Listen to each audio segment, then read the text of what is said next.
APPSC group 2కు సంబంధించి మనం ఆంధ్రప్రదేశ్ హిస్టరీని చెప్పుకోవడం జరుగుతోంది. ఇప్పటికీ దాదాపుగా 16 క్లాసెస్ అయ్యాయి. ముఖ్యంగా ఇవన్నీ కూడా ప్రీ హిస్టరీ మీద రన్ అయినవి. అంటే pre and proto history of Andhra Pradesh అనే టాపిక్ సంబంధించి మీకు ఇచ్చిన సిలబస్లోని pre history and proto history of Andhra Pradesh అనే టాపిక్ సంబంధించి మనం ఇంతవరకు ఒక 16 క్లాసెస్ వరకు చెప్పుకోవడం జరిగింది. ఒక రకంగా చెప్పాలంటే ఇది మనకి ఇంకా లాస్ట్ టాపిక్. ఇందులోనూ సబ్ టాపిక్గా చెప్పవచ్చు. అంటే ప్రీ హిస్టరీ అండ్ ప్రోటో హిస్టరీలో భాగంగా మనం గత చాలా క్లాసెస్ సబ్ టాపిక్స్గా మెగాలిథిక్ కల్చర్స్ ఆఫ్ ఆంధ్రప్రదేశ్ చెప్పుకోవడం జరిగింది. చాలా వరకు మనం వచ్చేసాము. ఇంకా చివరి అంశమైన ఈ రిలీజియస్ ఆర్గనైజేషన్ లేదా వాళ్ళ ఆర్కిటెక్చర్ ఏ విధంగా ఉంది అనేది మనం ఇప్పుడు తెలుసుకోబోతున్నాం. యాక్చువల్లీ చెప్పాలి అంటే గత లెసన్లకి భిన్నంగా ఎందుకు ఉంటుంది? కారణం ఇదంతా ఒక ఎత్తు మనం తెలుసుకున్నది. మెగాలిథిక్ కల్చర్స్ అంటే ఏంటి, వాటి సోర్సెస్ ఏంటి, అసలు ఎక్కడెక్కడ బయలుపడ్డాయి, లేదంటే ఇనుప యుగానికి మెగాలిథిక్ కల్చర్ సంబంధం ఏమిటి, ఇలాంటివి ఎన్నో చూసాం. వాటి సోషల్ ఆర్గనైజేషన్స్, ఎకనామిక్ ఆర్గనైజేషన్. అయితే అతి ముఖ్యమైనది అసలు మన టైటిల్లే మెగాలిథిక్ కల్చర్స్ అంటే బృహత్ శిలా సమాధి సంస్కృతి, మెగాలిథిక్ బరియర్స్ కల్చర్, సమాధి సంస్కృతి అని ప్రత్యేకంగా చెప్తున్నాం. కాబట్టి వీళ్ళ మతాచారాలు దీనికి కలగలిసిపోయి ఉన్నాయి. అందుకే ఖచ్చితంగా మనం వీళ్ళ యొక్క మతాచారాల భాగంగా వీళ్ళ యొక్క మృత సంస్కారాలు ఏమిటి అంటే చనిపోయిన వ్యక్తిని ఏ విధంగా వాళ్ళు దహన సంస్కారాలు చేసేవారు, పూడ్చిపెట్టేవారా, వదిలేసేవారా, వాటితో పాటే మనకి వాళ్ళ యొక్క మతాచారాలు ఏ దేవుణ్ణి పూజిస్తున్నారు, ఏ దేవుణ్ణి పూజించారు వాళ్ళు అన్నది కూడా మనకి ఈ సమాధుల ద్వారాను, సమాధుల్లో బయలుపడిన వివిధ వస్తువుల ద్వారాను మనకి వాళ్ళ మతాచారాలు కూడా తెలుస్తున్నాయి. వాటితో పాటే పెయింటింగ్స్ మూలంగా కూడా వీళ్ళ యొక్క దేవతల్ని చిత్రించడం వల్ల కూడా మనం వీళ్ళ యొక్క మతంని గురించి తెలుసుకోవచ్చు. ఓకే, ఇప్పుడు religious organisation of megalithic cultures of Andhra Pradesh ఇదండి మనం చూసేది. రిలీజియస్ ఆర్గనైజేషన్ మత వ్యవస్థ బృహశిలా సమాధుల సంస్కృతిలో ఏ విధంగా ఉండేది ఆ కాలం నాడు. ఆ కాలం అంటే 1000 BC టు 300 AD వరకు ఉన్న మధ్యకాలం మనం బృహశిలా సమాధుల సంస్కృతి కాలంగా చెప్తున్నాము. ఈ కాలంలో వీళ్ళ యొక్క మృత సంస్కారాలు, మతం ఏ విధంగా ఉంది అని చూద్దాం. ఓకే, ఇవి చెప్పుకునే ముందు మనం ప్రపంచ వింతల్లో ప్రముఖమైన ఒక 2-3 అంశాలు చెప్పుకుని అప్పుడు లెసన్లో పోదాం. ఈజిప్షియన్ పిరమిడ్స్ ఒకసారి మీరు రిమెంబర్ చేసుకోండి. ఈజిప్షియన్ పిరమిడ్స్ ఒకటి, అలాగే బౌద్ధ చైత్యాలు లేదా మహాస్తూపాలు ఇది 2. ఒకటి ఈజిప్షియన్ పిరమిడ్స్, 2 బౌద్ధ స్తూపాలు. ఇంకా 3 మనం మిడివల్ పీరియడ్కి వస్తే తాజ్ మహల్. ఈ 3టికి ఏంటి సంబంధం? ఈ 3టి బేసిక్ ఫీచర్ ఏంటి?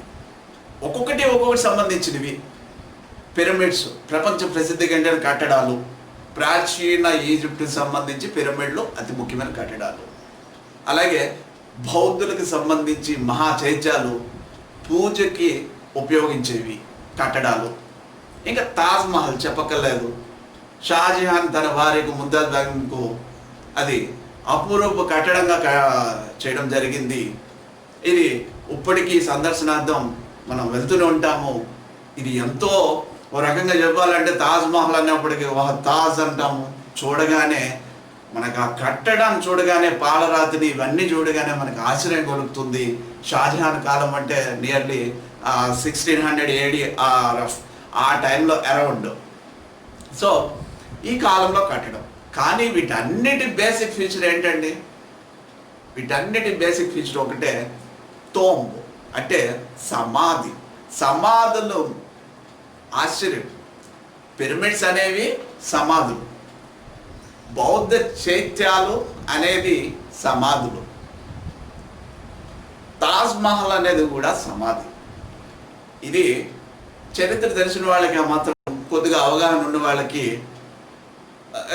మీకు కరెక్ట్ అనిపించచ్చు. కానీ సాధారణ పౌరులకి లేదంటే వీటి మీద అవగాహన లేని వాళ్ళకి ఇది సమాధుల కిందకి ఎలా వస్తాయి అనుకోవచ్చు.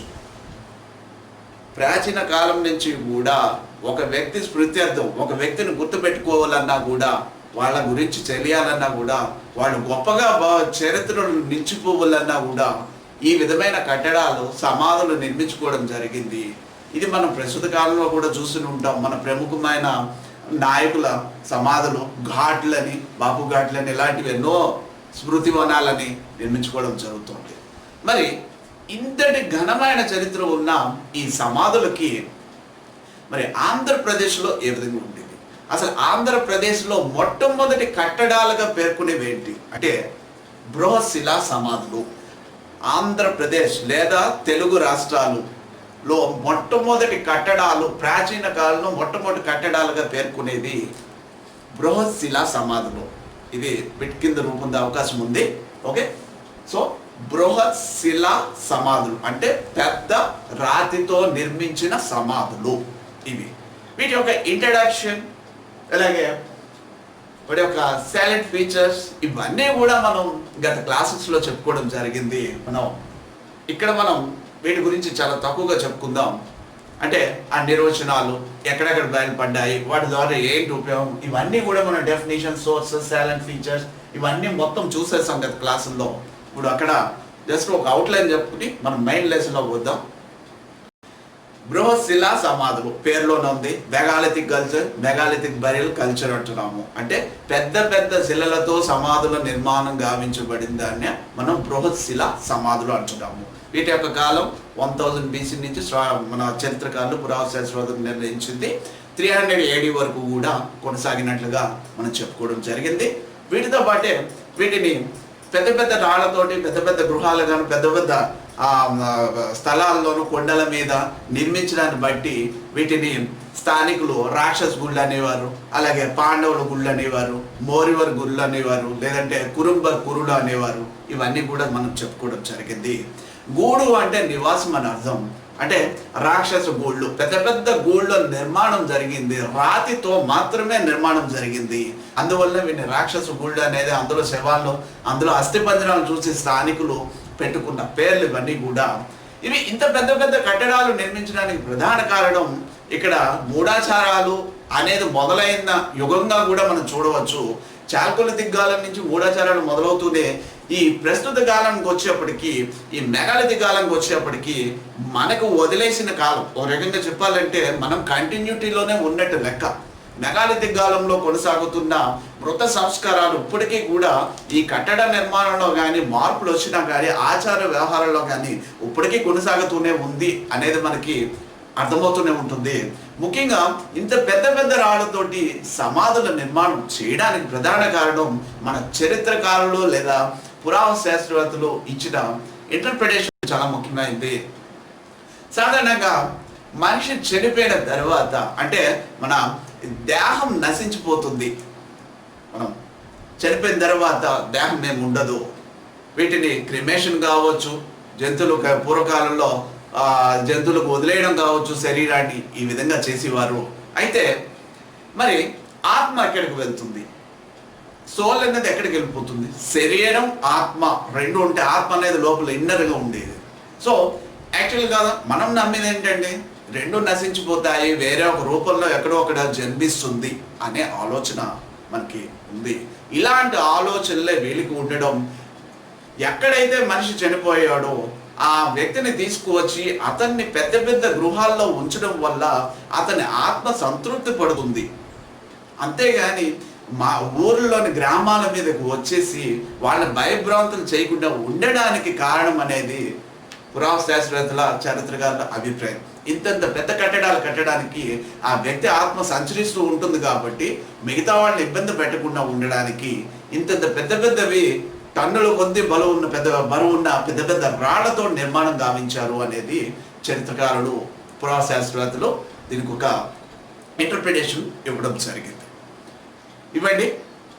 తర్వాత ఎక్కడెక్కడ బయలుపడ్డాయి, ఈ అంశాలన్నీ కూడా మనం చూడడం జరిగింది. అత్యధికంగా పీఠభూమి ప్రాంతాల్లోనూ, ముఖ్యంగా ఆంధ్రప్రదేశ్ సంబంధించి, తెలంగాణ రీజియన్లో అత్యధికంగా ఆంధ్రప్రదేశ్ సంబంధించి రాయలసీమ ప్రాంతంలో అత్యధికంగా లభించడం జరిగింది. అలాగే తెలంగాణ రాష్ట్రంలో కూడా అత్యధికంగా లభించాయి. ఇంకా ఆంధ్రదేశంలో అసలు చాలా తక్కువగాను, విశాఖపట్నంలో అయితే చాలా అసలు లేవనే చెప్పాలంటే. విజయనగరం, ఈ కొద్దిగా శ్రీకాకుళం, విజయనగరం, ఈస్ట్ గోదావరి, వెస్ట్ గోదావరిలో కొద్దిగా బయలుపడడం జరిగింది, కృష్ణా గోదావరి లోయ. కానీ అత్యధికంగా బయలుపడింది, కేంద్రీకృతమైనది మాత్రం రాయలసీమ. ఇవన్నీ మనం గత క్లాసెస్లో చూసాం. ఓకే, ఏం బయలుపడ్డాయి? సమాధులు అంటున్నాం. మొట్టమొదటి క్లాస్ నుంచి కూడా మనం చెప్తున్నాము సమాధులు బయటపడ్డాయని. ఏంటి సమాధులు? ఈ టోమ్స్ ఎన్ని రకాలు? కంబైన్డ్ అంటే తెలుగు ప్రాంతాలలో బయలుపడిన ఈ సమాధుల రకాలని 12 రకాలుగా పురావస్తు శాస్త్రవేత్తలు గుర్తించడం జరిగింది. 12 రకాలుగా 2 తెలుగు రాష్ట్రాలు అంటే ఆంధ్ర, తెలంగాణ సంబంధించి 12 రకాల ఈ మెగాలిథిక్ బరియర్స్ బయలుపడ్డాయి. ఇందులో ఏమేంటి? ఈ 12 రకాల్లో మనం కొన్ని తరగతులుగా విభజించడం జరుగుతుంది. అంటే అవగాహన నిమిత్తం మనకి ఏం అవసరమో, మన లెసన్కి ఏం అవసరమో, ఎగ్జామినేషన్ పాయింట్ ఆఫ్ వ్యూ ఏం అవసరం, కాన్సెప్ట్, బయలుపడిన ప్రదేశాలు, ఇలాంటివి ఎక్కువగా అడుగుతారు. కాబట్టి వాటి మీద కాన్సన్ట్రేట్ చేయడం జరుగుతుంది. మొత్తం అంతా తెలుసుకోవాల్సిన అవసరం లేదు. మనకి ఏమి కావాలి, ఇక్కడ ఎగ్జామినేషన్ పాయింట్ ఆఫ్ వ్యూ ఏం కావాలి, సబ్జెక్ట్ పరంగా ఎంతవరకు తెలుసుకోవాలి చూద్దాం. సో ఈ 12 రకాల్లో మనం తీసుకునే 4 తరగతులుగా ఇవి క్లాసెస్గా విడగొట్టడం జరిగిందండి. 4 క్లాసెస్ అంటాం. అవి 4 తరగతులుగా ఈ మెగాలిథిక్ బరియర్స్ని విడగొట్టడం జరిగింది. ఒకటి పిట్ బరియర్స్. ఓకే, అంటే గోతి సమాధి, pit barrier. Next cyst barrier, గూడు సమాధి. సిస్ట్ బరియర్, గూడు సమాధి. థర్డ్ వన్ డాల్మెన్, గృహ సమాధి లేదా రాళ్ల గది సమాధి. ఇవన్నీ కూడా రాళ్లతో నిర్మించినవే. 4 రాక్ కట్ బరియర్స్, అంటే రాళ్లతో తొలిచిన, కొండ చర్యల అడుగు వాళ్ళలో రాళ్లతో తొలిచిన సమాధులు. అంటే కొండ చర్యల కిందన తొలిచిన సమాధులు. రైట్, ఇవ్వండి. మనం 4 తరగతులుగా బృహశిలాయుగ సంస్కృతి సంబంధించిన అందులోని సమాధుల్ని 4 తరగతులుగా విభజించవచ్చు. 1 పిట్ బరియర్స్ అంటే గోతి సమాధి. 2 సిస్ట్ బరియర్స్ అంటే గూడు సమాధి. 3 డాల్మెన్స్ అంటే రాళ్ల గది సమాధి, గృహ సమాధి అంటాము. ఇక్కడ సిస్ట్ బరియల్, డాల్మెన్ కి దగ్గర సంబంధాలు ఉంటాయి. రాకట్ బరియర్స్ అంటే కొండ చర్యలు అడుగువాన్ని తొలిచి కట్టడాలు చేయడం. ఇవన్నీ కూడా ఇందులో భాగాలు. ఓకే, నెక్స్ట్ వీటికి అనుబంధంగా ఇవి తరగతులు. ఈ 4 తరగతులుగా విభజించడం జరిగిందని చెప్పాం. 4 వీటికి అనుబంధంగా అనుబంధ కట్టడాలు కూడా కొన్ని ఉన్నాయి. వీటికి అనుబంధ కట్టడాల్లో మనం చెప్పుకునేవి 1 మెన్హిర్ అంటే స్మారక శిల అంటాం. అలాగే ఎవెన్యూస్, అలైన్మెంట్,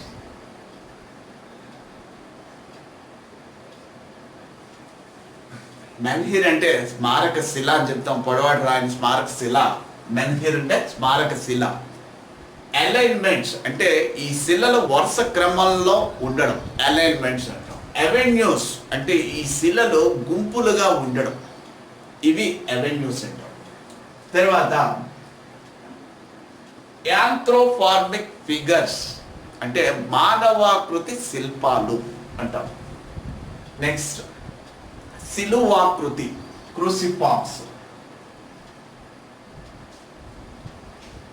శిలువాకృతి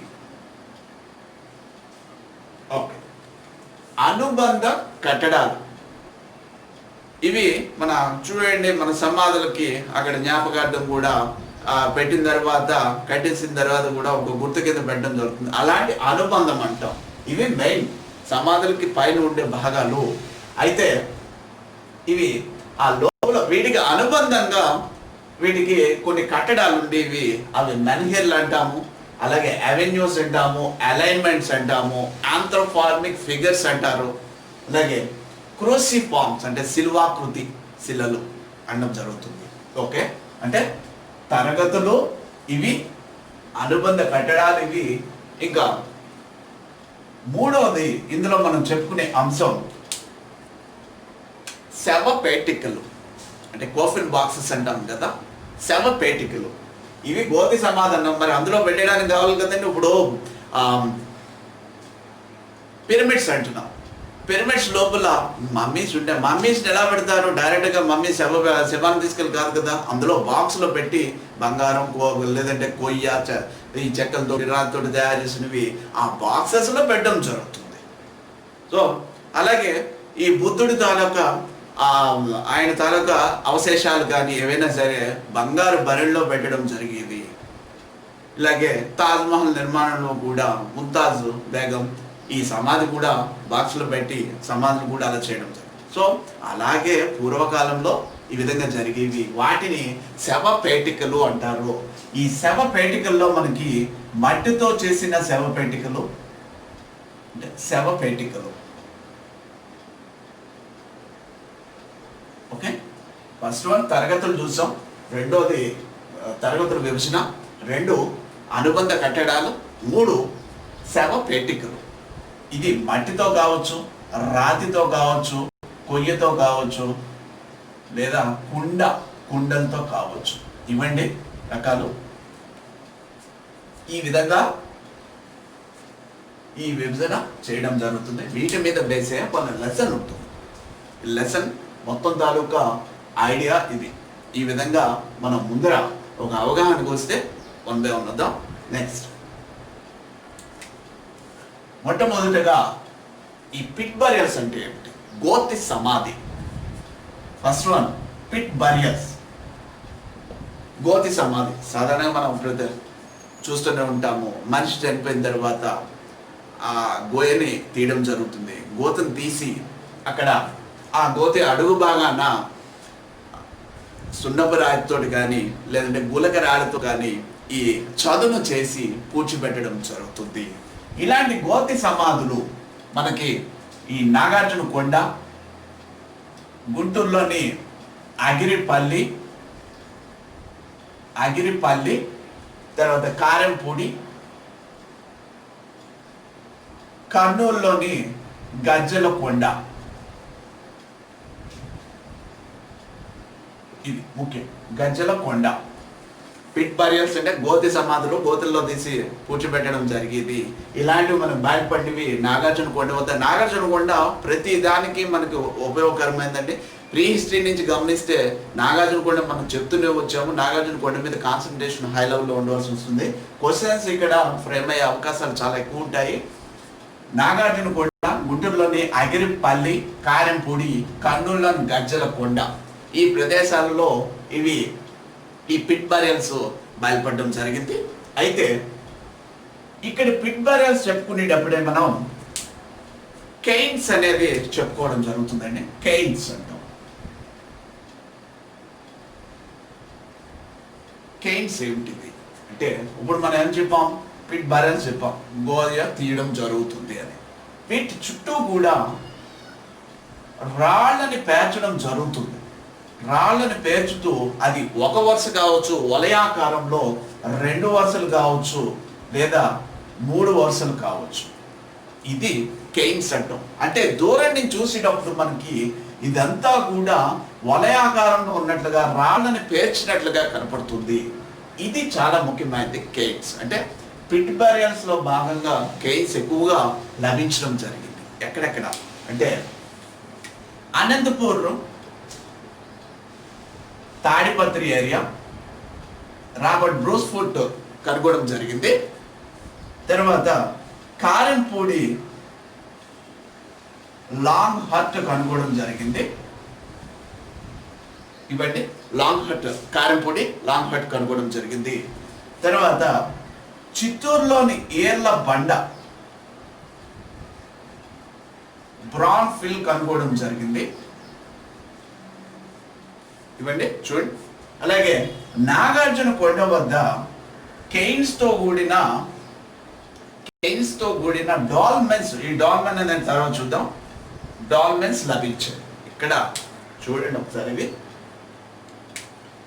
ఈ కెయిన్స్ అనేవి పిట్ బరియర్స్ ఆల్రెడీ చూసాం, గోతి సమాధి. ఆ పిట్ బరియర్స్ చుట్టూ కూడా సరౌండింగ్స్ లో రాళ్లను పేర్చడం జరుగుతుంది. ఈ రాళ్లను పేర్చడాన్ని మనం వలయాకారంలో పేర్చడాన్ని వీటిని కెయిన్స్ అంటారు.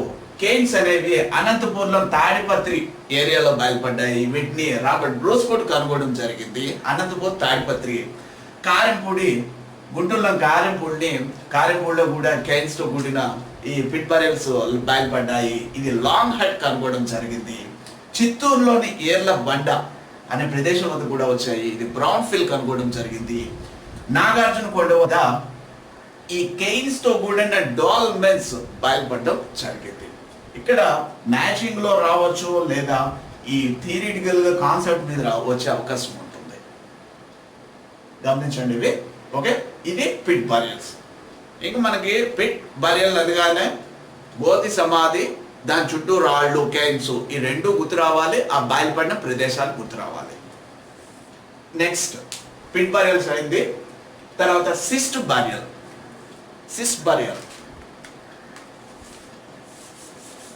సిస్ట్ బరియల్ అంటే ఏంటి, ఎక్కడెక్కడ బయలుపడ్డాయి?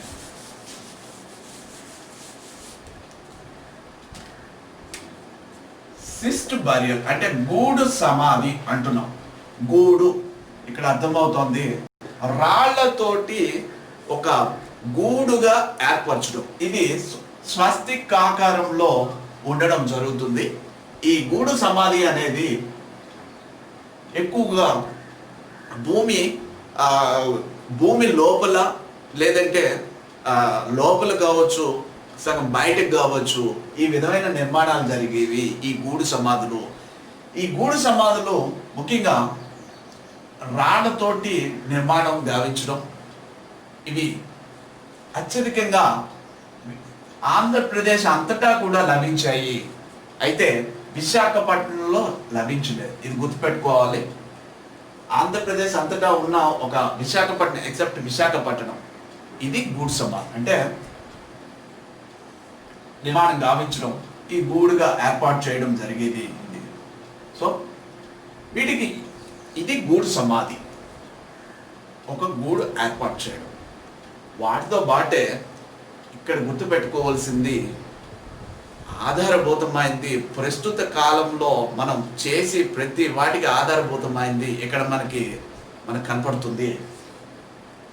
తూర్పు వైపు ఈ గూడు సమాధుల్లో 4 పలకలు ఉంటాయి కదా, ఆ 4 పలకల్లో తూర్పు వైపు ఉన్న ఒక పలకకు కన్నం చేయడం జరిగింది. పోర్ట్ హోల్, ఒక కన్నం చేయడం జరిగింది. ఏంటి కన్నం, దాని యొక్క రిప్రజెంటేషన్ ఏంటి, అసలు దాని యొక్క మనకి సందేశం ఏంటి, దాని ద్వారా మనకు తెలిసింది ఏమిటి అంటే, ఇక్కడ చరిత్రకారులు లేదా పురావస్తు శాస్త్రవేత్తలు ఏమని చెప్తారంటే, మృత కర్మలు అంటే ఈ శ్రాద్ధ కర్మలు ఇలాంటివి చేసేటప్పుడు ఈ సమాధిలోకి ఈ రంధ్రం గుండా ఆ వస్తువులు అందులో వేయడానికి, అంటే మనం ఆల్రెడీ తవ్వకాల్లో మొట్టమొదట ఈ సోర్సెస్ చెప్పేటప్పుడు చెప్పుకున్నాం. మొత్తం సమాధుల్లోనే మనకు అన్ని లభించాయని, ఇనుప త్రిశూలాలు, లేదంటే వాడు వాడిన ఆయుధాలు, వాడు తినే తిండి గురించి మొత్తం అన్ని అంశాలు మనకు అక్కడ లభించాయి, అన్ని వస్తువులు అక్కడ లభించాయని చెప్తున్నాం. మరి అలాంటప్పుడు ఈ హోల్ పెట్టి అందులో వీళ్ళు అతనికి కావాల్సినవన్నీ వేయడం జరిగేది. మనం ప్రతి ఏడాది కూడా మన పెద్దలకి కర్మలు, చనిపోయిన వాళ్ళకి కర్మలు చేయడం జరుగుతుంది. శ్రాద్ధ కర్మలని ఇలాంటివి చేసేటప్పుడు కూడా మనం ఈ ఈ తిండి పదార్థాలని, వండిన పదార్థాన్ని కూడా ఏం చేస్తామంటే నైవేద్యం కింద పెట్టడం, కాకులకు పెట్టడం, ఇవన్నీ చేయడం జరుగుతుంది. ఆ కాలంలో వీళ్ళు ఏం చేసేవారు, ఇక్కడ అతనికి కావాల్సిన వేసేవారు. ఇది మనకి రాబోయే కాలానికి దారి చూపించింది అనేది అర్థమవుతుంది. వాటితో పాటే ఇంకొక ఆలోచన కూడా, ఆత్మ బయటికి పోయి రావడానికి వీలుగా ఉండడానికి ఈ కన్నం పెట్టారు అనేది కూడా ఒక ఇంటర్ప్రిటేషన్, వాళ్ళ యొక్క ఆలోచన విధానం. ఎందుకంటే ఆత్మ వేరే చోట తిరుగుతూ ఉంటుంది, మళ్ళీ వచ్చి లోపలికి వెళ్ళిపోవడానికి అనే ఆలోచన కూడా ఉంది అన్నది చరిత్రకారులు పురావశాస్త్రవేత్తల అభిప్రాయం. ఇలాంటివి ఎక్కడ బయటపడ్డాయి, ఇది కూడా మనకి ముఖ్యమైనదండి. ఇవి ఆంధ్రప్రదేశ్లో మొత్తం బయలుపడ్డాయి, ఒక విశాఖపట్నం తప్పించి. ఓకే, ఇదండి cist burial with porthole, కన్నం ఉండడం, తూర్పు వైపు కన్నం ఉంటుంది. Okay, next dolmen. డోల్మెన్ అంటే గృహ సమాధి. యాక్చువల్లీ సిస్ట్ బారియల్స్కి డోల్మెన్కి దగ్గర సంబంధం ఉంటుంది. డోల్మెన్స్ అంటే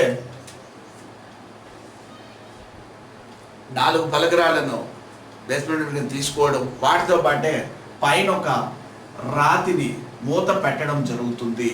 ఇది కొండకి ఉపరితలం మీద నిర్మాణం గావిస్తారు, అంటే భూమి బయట నిర్మాణం ఉంటుంది. పైన రాతిని వేస్తారు మూత కిందన. ఇది కొండ ఉపరితలం మీద మాత్రమే నిర్మాణం గావించబడుతుంది. వీటికి కూడా కొన్నిటికి పోర్ట్ హోల్ ఉండడం జరుగుతుంది. ఇలాంటి డోల్మెన్స్ ముఖ్యంగా మనకి లభించినవి ఆంధ్రప్రదేశ్ కృష్ణా గోదావరి లోయ వ్యాలీ, వాటితో పాటే కడప, చిత్తూరు.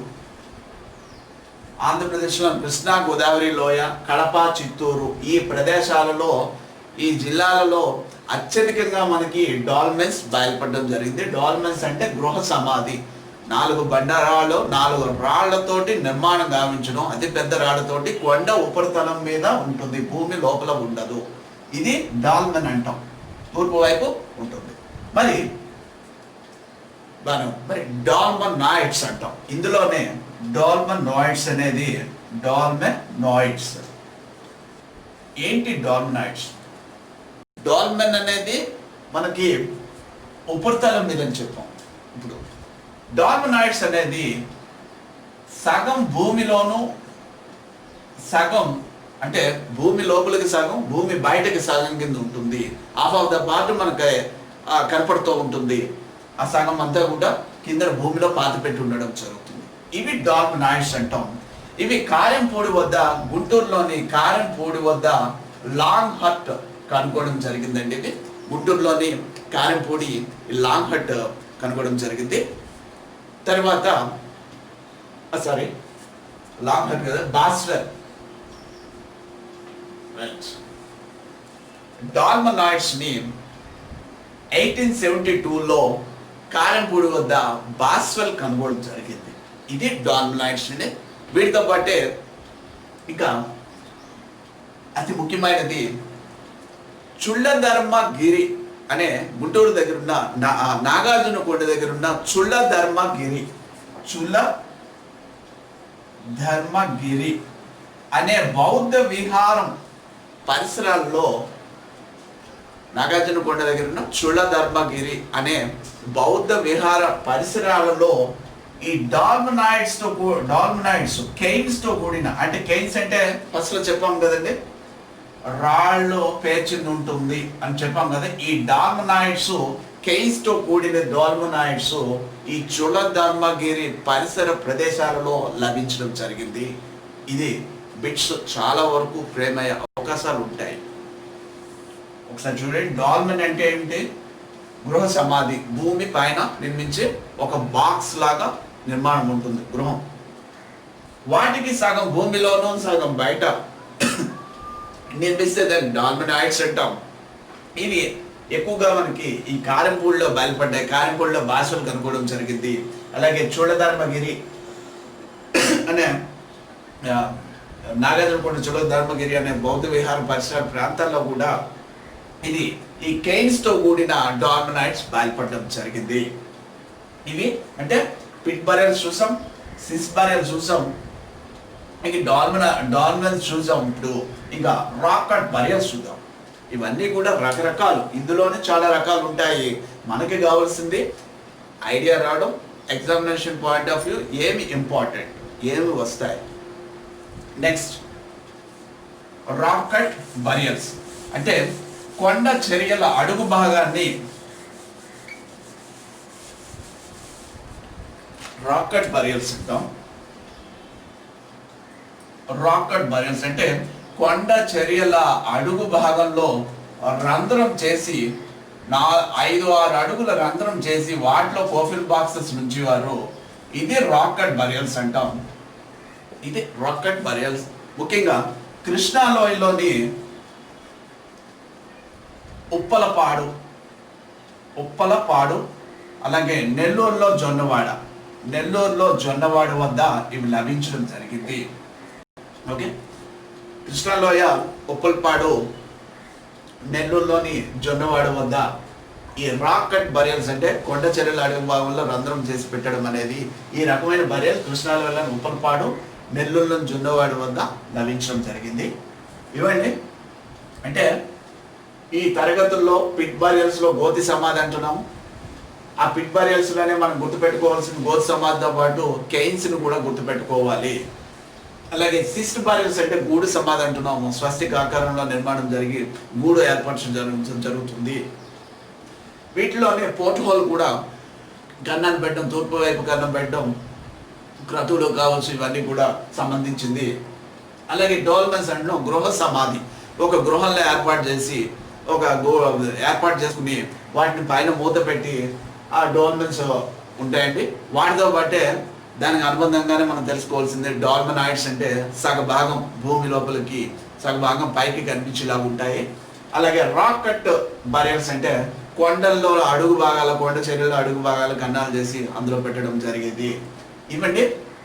నెక్స్ట్ మనం ఈ శవ పేటికలు, నెక్స్ట్ అనుబంధ కట్టడాలు నెక్స్ట్ క్లాస్లో చూద్దాం. అనుబంధ కట్టడాలు ఏవేంటి, వాటితో పాటే ఈ శవ పేటికలు ఏ విధంగా ఉన్నాయి, వ్యక్తం చేశారు. అలాగే వాళ్ళ మతాచారాల్లో ఈ కట్టడాల ఆధారంగా లేదా పెయింటింగ్స్ ఆధారంగా మతాచారాలు ఏ విధంగా ఉన్నాయి, ఇవన్నీ కూడా నెక్స్ట్ క్లాస్లో